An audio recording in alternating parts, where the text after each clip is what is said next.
በስመ አብ ወወልድ ወመንፈስ ቅዱስ አሐዱ አምላክ አሜን።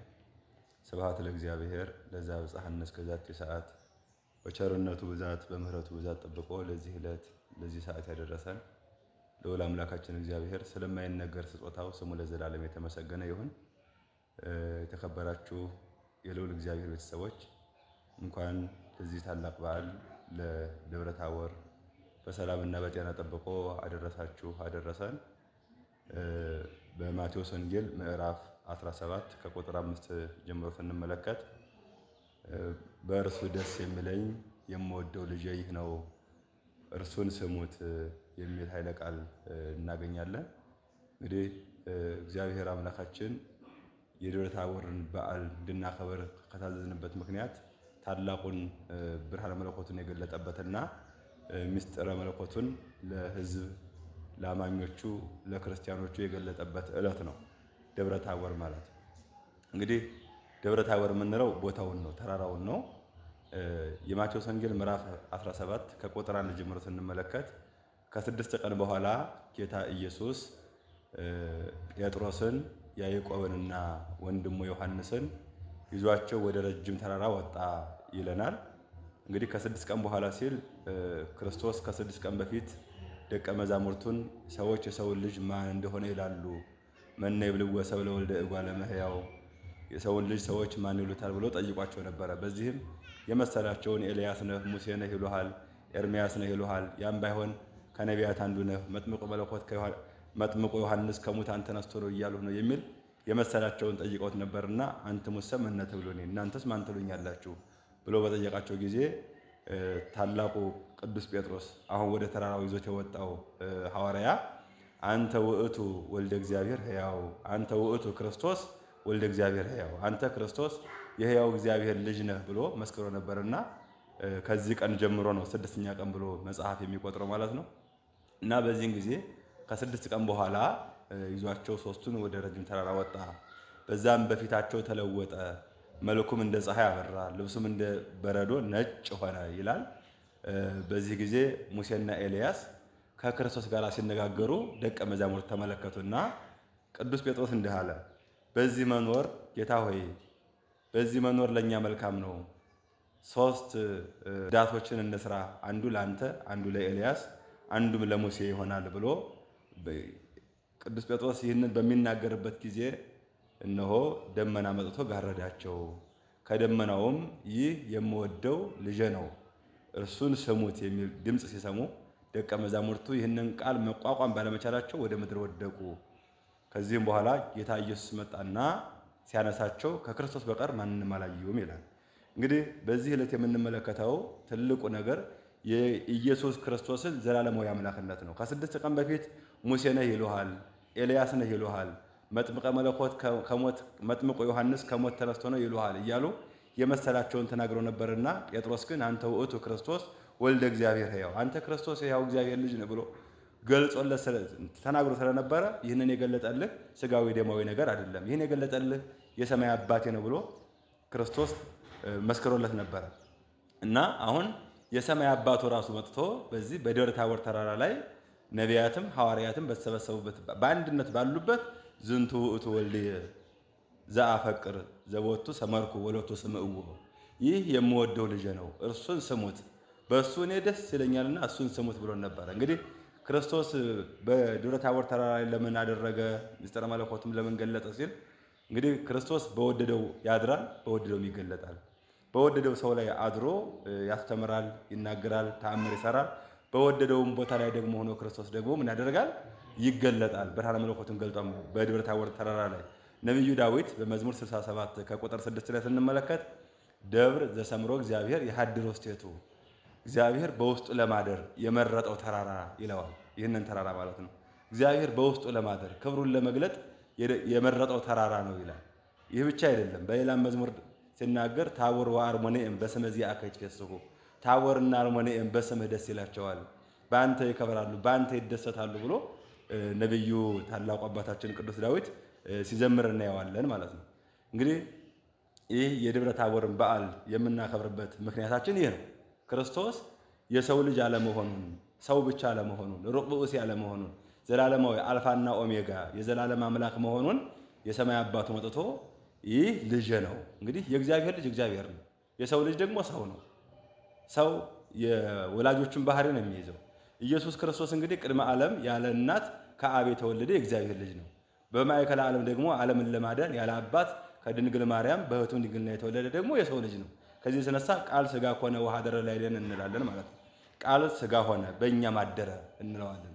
ስለዚህ ኢየሱስ ክርስቶስ ሰው የሆነ አምላክ ማለት ነው እና በዚህ ዕለት እንግዲህ ክርስቶስ በዚህ የባህሪ አምላክነቱን አስመስክሮ ደቀ መዛሙርት ይዟቸው ወደ ምድር እንደተመለሰ እናያለን ማለት ነው እና በዚህ ቦታ ከነቢያት ሙሴና ኤልያስን ከሐዋርያት ጴጥሮስ ያዕቆብና ዮሐንስን ይዟቸው ወደዚህ ወጥቷል። ደብረ ታቦር የቤተ መቅደስ ምሳሌ ናት ብለዋል አባቶቻችን መተርጉማን። ደብረ ታቦር የቤተ መቅደስ ምሳሌ ናት። በቤተ መቅደስ እንግዲህ ነቢያትም ሐዋርያትም በብሉይ ኪዳንም የነበሩት በሐዲስ ኪዳንም ያሉት ከብሉይ ኪዳን እነ ሙሴ በትዳር የነበሩ በጋብቻ በቅዱስ ጋብቻ ተወስነው የነበሩ ናቸው። ኤልያስ ደግሞ በድንግልና ከሐዲስ ኪዳን እነ ጴጥሮስ በጋብቻ ተወስነው እግዚአብሔርን ያገለግሉ የነበሩ ሲጠሩ ሁሉን ነገር ተከተሉ።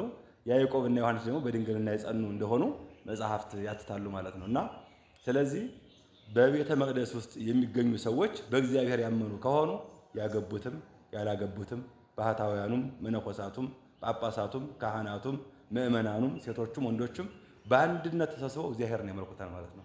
ቤተ መቅደስ የሁላችን መገናኛ የሁላችን መክበሪያ ናት። በዚህ እንግዲህ በደብረ ታቦር ላይ ደቀ መዛሙርቱ የነበራቸው ጥርጣሬ እንደጠፋላቸው ሁሉ ምእመናን በቤተ ክርስቲያን ተገኝተው ያለባቸውን ችግር ሁሉ ያስወግዳሉ። ከአጋንንት እስራት ይፈታሉ። ከሰይጣን አሽከላ በሰይጣን አሽከላ የተተበተቡ ሁሉ ይፈታሉ። ቅዱስ ሥጋውን ክቡር ደሙን ይቀበላሉ። ምድራውያን ከሰማያውያን ጋር አንድ ይሆናሉ። እንግዲህ ኤልያስ ከብሔረ ሕያዋን ነው የመጣው። ሙሴ ከመቃብር ነው የመጣው። ሐዋርያቱ ደግሞ በዓለም ከሚኖሩ ሰዎች ተመርጠው የቀረቡ ናቸውና ቤተ ክርስቲያን ሙታንም ሕያዋንም አንድ የሚሆኑባት መሆኗን የምናይበት ነው ማለት ነው። ስለዚህ እንግዲህ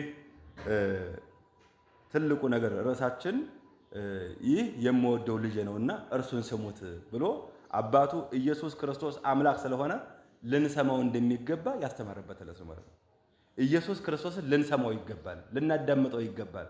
በሉቃስ ወንጌል ምዕራፍ 5 ከቁጥር 5 ላይ እንዲህ የሚል ቃል ተጽፎ እናገኛለን። ደቀ መዛሙርቱ አሳ ማጥመድ ፈልገው ወርቧቸው አሳ ለማጥመድ ሌሊቱን ሙሉ ሲደክሙ አደሩ። ግን አንድም አሳ አልተያዘላቸውም፣ አንዲትም አሳ አላገኙም። በኋላ ኢየሱስ ክርስቶስ ሳያውቁት በባህሩ ዳር ቆሞ ነበር። ሲነጋ በታንኳ በቀኝ በኩል መርከብህን ጣል ብሎ ቅዱስ ጴጥሮስን ሲያዘው እንዲህ አለ፣ ሰራይነ ኩላ ሌሊተ ወአልቦ ዘረከብነ ወበቃልከ ወረደ መሳግሬነ። ሌሊቱን ሁሉ ደከምን ጌታ ሆይ ምንም ያገኘነው ነገር የለም፣ ግን ስለ ቃልህ መረባችንን ወደ ባህሩ እናወርዳለን ብሎ በክርስቶስ ትእዛዝ በክርስቶስ ቃል መሰረት መረቡን ወደ ባህሩ ቢወረውረው እነሆ መረቡ ከአቅሙ በላይ የሆነ በረከትን ይዞለትና 150 የሚሆን ትልልቅ አሳዎችን ይዞለት እንደወጣ መጽሐፍ ቅዱሳችን ይነግረናል ማለት ነው። ክርስቶስን በምንሰማበት ጊዜ ጎደሏችን ይሞላል፣ እንባችን ይታበሳል፣ ሐዘናችን ይወገዳል። ያጣነው ነገር ሁሉ ከአቅማችን በላይ መሸከም እስከሚያቀተን ድረስ ጸጋችን ይበዛል ማለት ነው እና ይህንን ነው አባቱ የመሰከረለት። ይሄ የምወደው ልጄ ነው፣ በእሱ ደስ የምሰኝበት ልጄ ነው፣ እርሱን ስሙት አለን። በቤተ ክርስቲያናችን በመጽሐፍ ቅዱስ የዮሐንስ ወንጌል ምዕራፍ 5 ከቁጥር 5 ላይ ስንመለከት ደግሞ ጌታችን ኢየሱስ ክርስቶስ በቃና ዘገሊላ በሰርግ ቤት ተገኝቶ ነበረ። በዛ ሰርግ ቤት የወይን ጠጅ ባለቀባቸው ጊዜ እመቤታችን ድንግል ማርያም ወደ እሱ ሄዳ የወይን ጠጁን እንዲሞላላቸው ችግራቸውን እንዲያቃልላቸው ክርስቶስን ለምና ስትመለስ የተርጉም ቤት አገልጋዮች ያለቻቸው ምንድነው? ግበሩ ዘይቤለክሙ ሁሉ፣ እነሆ የሚላችሁን ሁሉ አድርጉ አለቻቸው።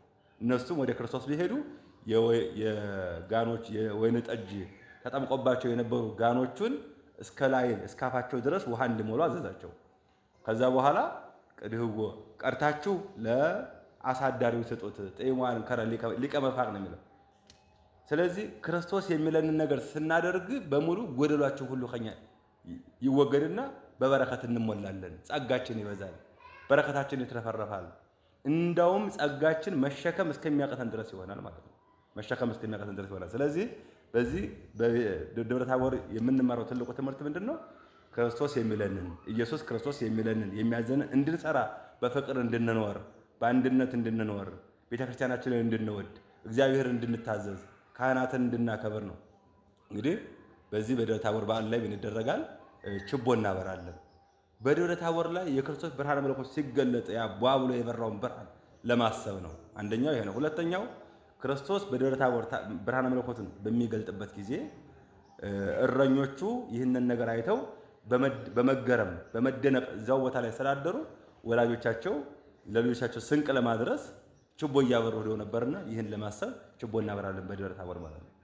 ይህ ብቻ አይደለም። በደብረ ታቦር ላይ ጊዜ አሁን ወጣቶች እረኞች አሁንም ዛሬ በሀገራችንም ቢሆን ጅራፍ ያጮሃሉ። ያ ዝንቱ ውእቱ ወልዴ ዘቦቱ ሰመርኩ ዘአፈቀ ዘቦቱ ሰመርኩ የሚለውን የአብን ቃል ያ አስደንጋጭ የሆነውን ቃል ደቀ መዛሙርቱ እስከሚወድቁ ድረስ የደነገጡበትን ቃል ለማሰብ ይህን እናደርጋለን።